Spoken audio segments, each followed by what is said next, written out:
Na verdade, eu não tenho nenhuma obra minha que tenha sido feita como eu projetei. Ah, sim. Né? Eu acho que o próprio Burle Marx também não tem. Né? Alguma coisa sempre vai mudando e o tempo muda, e, enfim. Claro. Né? Eu gosto muito de um período que eu trabalhei em Salvador, na Bahia. Sabe? Eu tinha feito um parque em Salvador com um arquiteto que era amigo de um amigo meu. Eles me apresentaram, ele me chamou para trabalhar junto, nós estamos na licitação da Companhia de Desenvolvimento Urbano de lá, do Estado, e ganhamos a licitação, então começamos a fazer esse parque. É um parque pequeno, de 77 mil metros quadrados, na orla de Salvador, né? Chama-se Parque Costa Azul. E foi muito interessante o trabalho. O projeto foi desvirtuado em muitos pontos, mas as linhas gerais da composição estão lá ainda. Sabe? Eu considero que que assim, o resultado foi bem bom, em função das dificuldades que tinha no local. As próprias dificuldades com a equipe, com o governo baiano, intervenções do secretário, que ia lá e mudava as coisas. E a dificuldade local ali é o segunda maior salinidade do Brasil.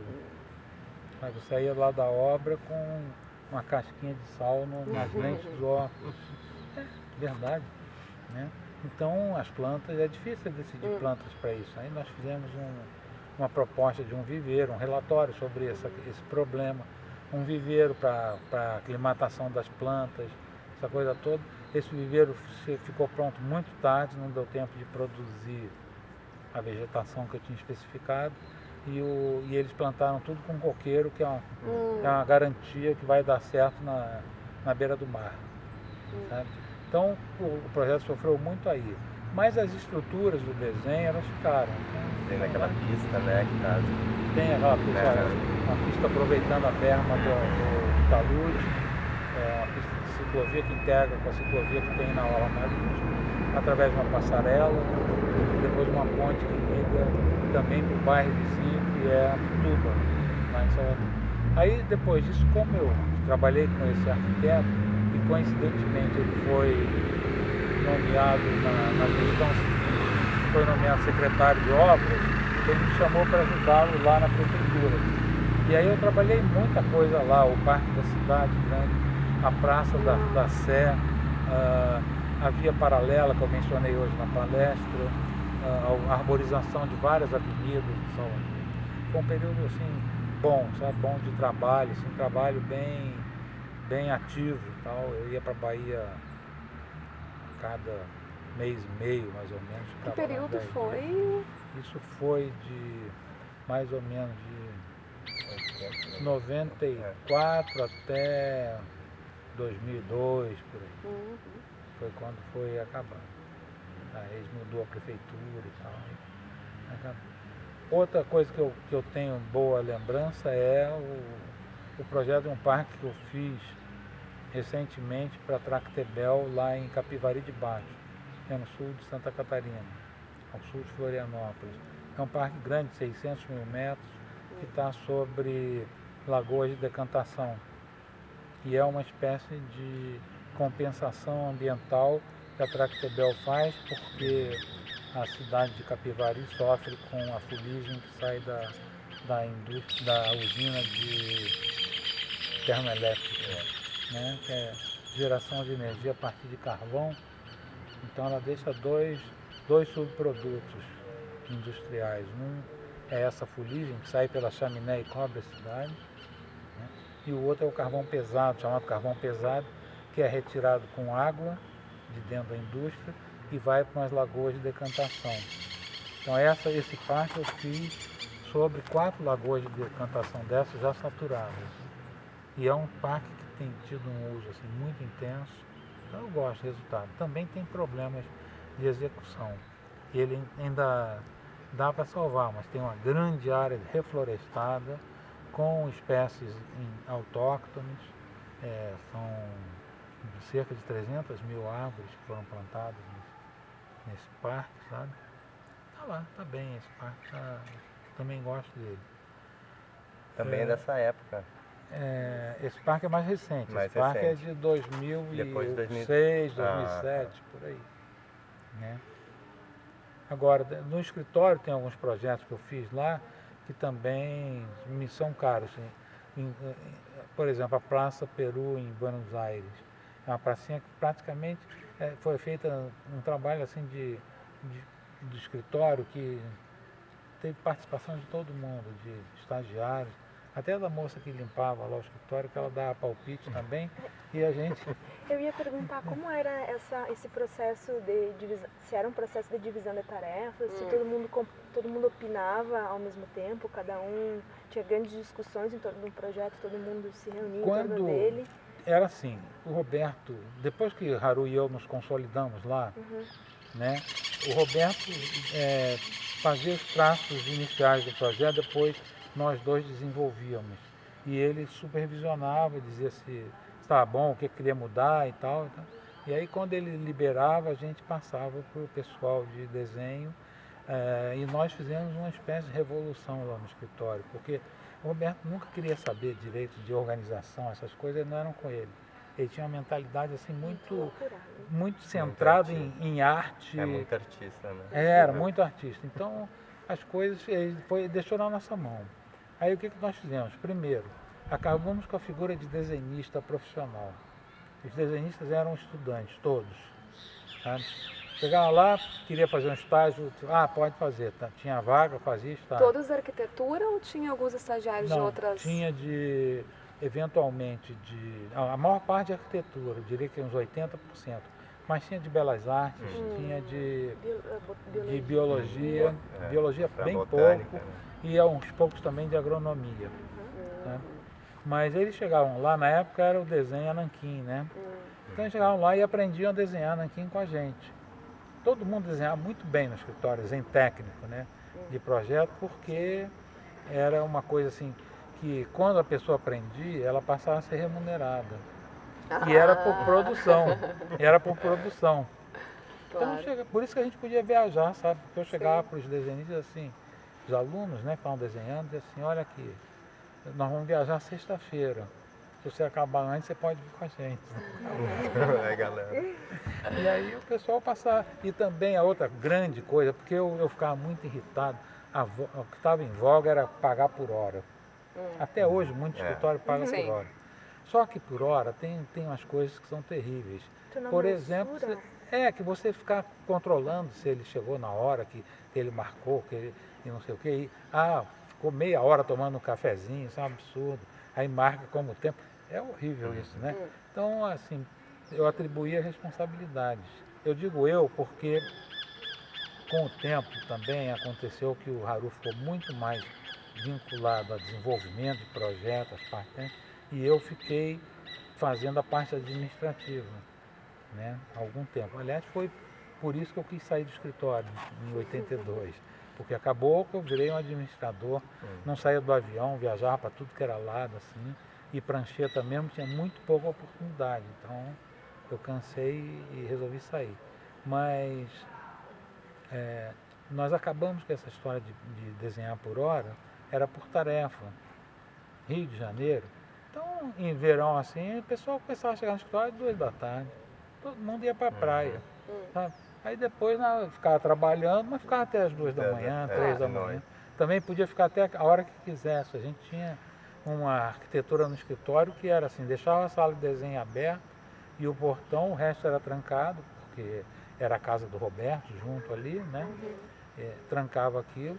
Eles ficavam lá na sala de desenho, tinha banheiro, tinha tudo que precisava, uma copa para fazer um café, essas coisas. E a hora que queriam ir embora, 2, 3 horas, eu nem estava aí controlando, só controlava a entrega dia tal. Né? Então eles podiam, inclusive, participar das viagens, que para estudante era assim uma coisa fantástica. Para nós era fantástico, para estudante então iam Roberto convidava os grandes botânicos do país. Os botânicos que iam com a gente era pessoal de primeiro time. Graziela Barroso. Quer dizer que Graziela Barroso era argumento de congresso. Argumento de congresso assim. A Graziela disse, pronto, ninguém discutia mais nada. A Graziela falou, estava valendo, entendeu? Luiz Emídio, que era um botânico do Museu Nacional do Rio de Janeiro, uma sumidade, assim, uma pessoa fantástica, né? Então o que a gente aprendia em viagem era... Teve um estudante lá que ficou amigo nosso, Sérgio Treitler, virou paisagista, ele já faleceu. Ele virou paisagista no IFAM depois, foi trabalhar no IFAM, né?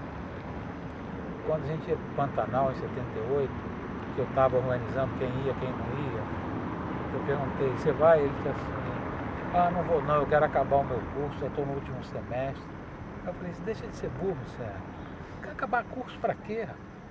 Você vai perder uma viagem com Graziela Barroso ao Pantanal para acabar o curso? O que significa mais 6 meses na tua vida? Né? Não, eu vou pensar.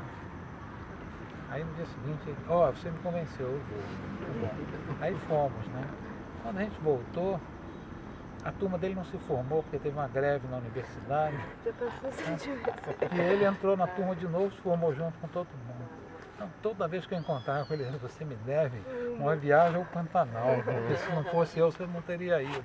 Né? Então era assim, Aí, bom, agora eu vou tentar me concentrar. Voltando à questão do dia a dia no escritório. Quando a gente desenvolvia e o Roberto estava por lá, às vezes o Roberto começava a falar sobre o que ele estava fazendo e por quê. E aí, pouco a pouco, todo mundo que estava nas outras pranchetas, era um salão enorme, tinha 10 pranchetas que eram portas de 1 metro por 2,10 na horizontal, porque os desenhos de paisagismo são mapas grandes. Né? Então o pessoal vinha, começava a juntar e aí virava uma aula. Aí esses momentos eram preciosos, porque o Roberto estava descontraído. E ele falava muito bem nessas horas, sabe? Palestra, quando o Roberto ia fazer palestra, ele nunca fez uma palestra falando, ele sempre fez palestra lendo, porque ele tinha medo, ele ficava nervoso, e ele não queria, então ele queria ler as palestras. Você chegou a assistir alguma? Não, cheguei a assistir. Se até ele fica, é normal, a gente fica. Mas ele tinha era uma deficiência dele, porque inclusive nas palestras, quando acabava, começavam as perguntas, aí ele, para responder, ele já se descontraía um pouco. Embora raramente ele respondia o que tinha sido perguntado. Mas ele começava a falar mais descontraído e todo mundo já gostava mais. Muitas vezes, pessoas vieram falar comigo, colegas e tal, disse, por que o Burle Marx fica lendo? Ele falando é tão mais legal. Então, não tem jeito, ele não quer abrir mão disso.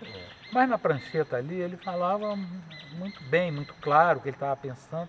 E todo mundo, eram aulas, eram como se fossem palestras de bolso, sabe? Assim, rapidamente, meia hora, 20 minutos, mas era de grande aprendizado, né?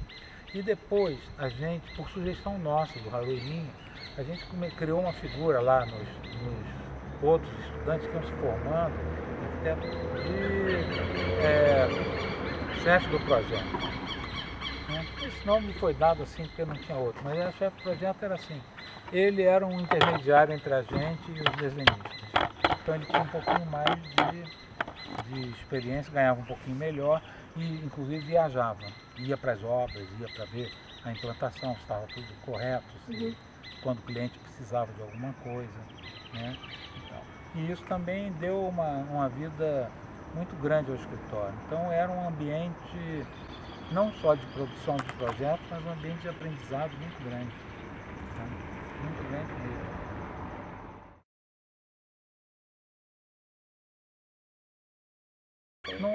Eu não sou radical não, mas eu não vejo muita diferença. E é no sentido negativo que eu não vejo diferença. Sabe? As disciplinas vinculadas a paisagismo têm sido um pouco... Não sei, o sentido de paisagismo mudou muito para mim. Né? Porque hoje em dia, com essa ideia, eu até cheguei a ameaçar falar sobre isso hoje lá, né? Essa ideia de classificar a paisagem, eu já teve urbanista que numa equipe de trabalho, de um projeto lá de Florianópolis, disse para mim assim, olha, você fica com a paisagem natural que eu fico com a paisagem urbana. Eu não sei o que é isso, sabe? Eu não sei a diferença e como que acaba. Um outro disse, não vou trabalhar assim não, porque eu não sei bem como é que é isso. Paisagem para mim é paisagem, sabe? Se ela é urbana ou não. Cultural, paisagem cultural, daí vem tudo. Tem ela falou paisagem urbana e paisagem natural. Aí eu pensei, então um milharal não se enquadra em nenhuma dessas duas categorias, não é paisagem, né? Porque, assim, mas eu acho que tem um pouco de briga pelo mercado, alguma coisa assim, porque eu também convidei uma urbanista da universidade para ir comigo, porque quando eu dava aula, eu ia todo semestre a Curitiba com os alunos, a gente visitava 10 a 11 parques em Curitiba, né? Então ela foi e na hora da despedida ela disse assim, foi muito bom ter visto a visão de um paisagista, sabe? Como se fosse uma coisa rara, e os parques para mim eram puro paisagismo. A gente, antigamente, na época lá do escritório, queriam fazer um projeto de parque, chamava paisagista, não chamava urbanista não. Sabe? E eu não sou absolutamente corporativo, pelo contrário, eu acho assim que paisagismo é uma coisa indefinida, não tem nenhum curso superior assim que tenha se consolidado, então para mim pode fazer agrônomo, pode fazer o arquiteto. Eu acho que para resolver essa situação devia de se propor um curso superior de paisagismo como tem. E já teve essa proposta, né? Queriam fazer, né? Teve, tem uma proposta de simplesmente do Aziz Absaber, né, da USP, com o Fernando Chassel, que era um dos grandes paisagistas daqui do Brasil, né? Eles fizeram toda uma proposta com a estrutura do curso, as disciplinas, as cargas, tudo estudado, discutido assim, e seria fantástico implantar um curso nesses moldes. Mas fora disso, o ensino hoje tem cursos que não tem disciplina de paisagismo, né? Outros cursos, como era na Unisul quando eu entrei, tinha uma disciplina de 2 créditos na 4ª fase. Quer dizer, os alunos estão crus, não há tempo, você não pode fazer milagre com isso, né? Agora, depois que mudou a grade, eu lutei muito para aumentar a carga e passar o paisagismo para um estágio mais avançado, um período mais avançado, os alunos já teriam mais experiência, essa coisa, né? Mas quando eu consegui isso, uma disciplina de 8 créditos para trabalhar, a ideia era trabalhar parque urbano, né? Eles mudaram o nome da disciplina para Projeto Urbano e da Paisagem, alguma coisa assim. E aí puseram esse conteúdo urbanismo no meio. Bem, eu dava aula junto Mas era uma escala maior, né? Mas eu dava aula junto com um urbanista. Então ela ficou com a parte mais ou menos urbana e eu fiquei mais ou menos paisagismo, porque as coisas tem um momento que elas tem interface. Tem. Eu acho que tem superposição. Hoje em dia tem, né? É mais que interface, é uma superposição, assim, que fica ali a transição, o território de ninguém, né? Desde a mobilidade, né? Então, e tem um fluxo também biótico na jogada. Esse parque, se você for analisar o parque esse de Capivari, que eu mencionei, ele é um parque mais de desenho urbano do que de paisagismo. Então não é que a invasão é só de lá para cá, não. Eu também invado para lá. Mas é porque a situação é assim, a cultura atual é essa hoje, né?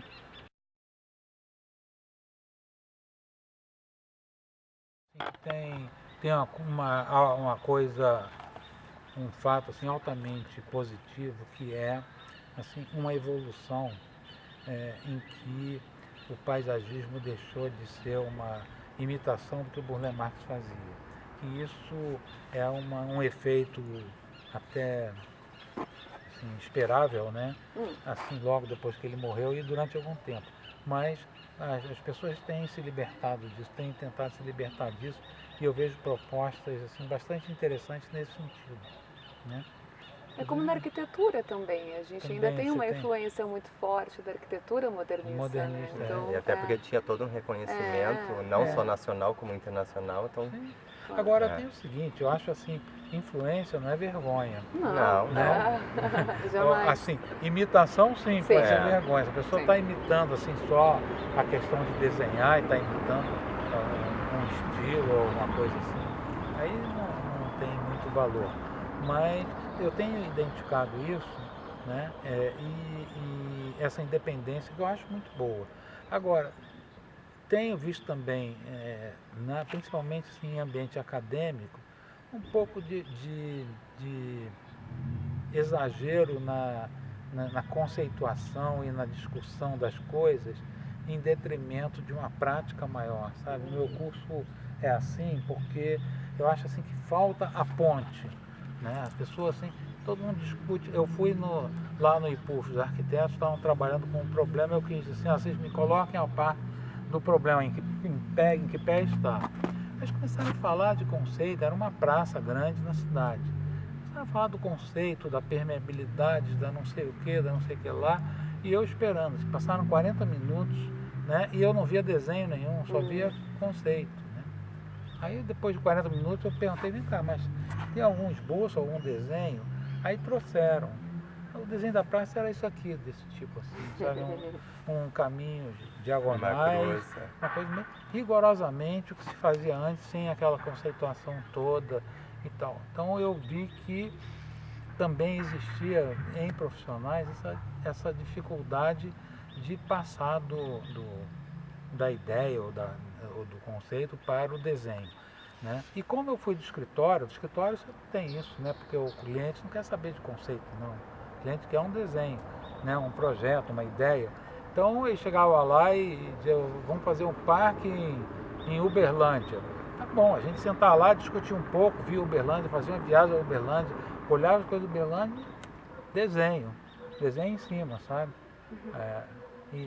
Então tem a vantagem dessa prática que eu tive, né, durante esse tempo todo, é essa, de ficar até um pouco angustiado, ansioso, quando fica nessa conversa de conceito, mas não produz. Não produz, até o produto às vezes nem esse conceito todo não aparece. Não aparece. É difícil aparecer, inclusive, sabe? Porque eu não estou dizendo para não conceituar, não. Eu acho que a gente precisa de um esforço. Mas tu utiliza de alguma base teórica. É claro que você precisa ter, não é? Mas a gente tem que saber que o dia a dia do mercado, do escritório, não dá chance de você ser fiel a tudo que você falou. Por isso que não dá tudo certo, sabe? E tu tem algum método que tu utiliza nos teus projetos?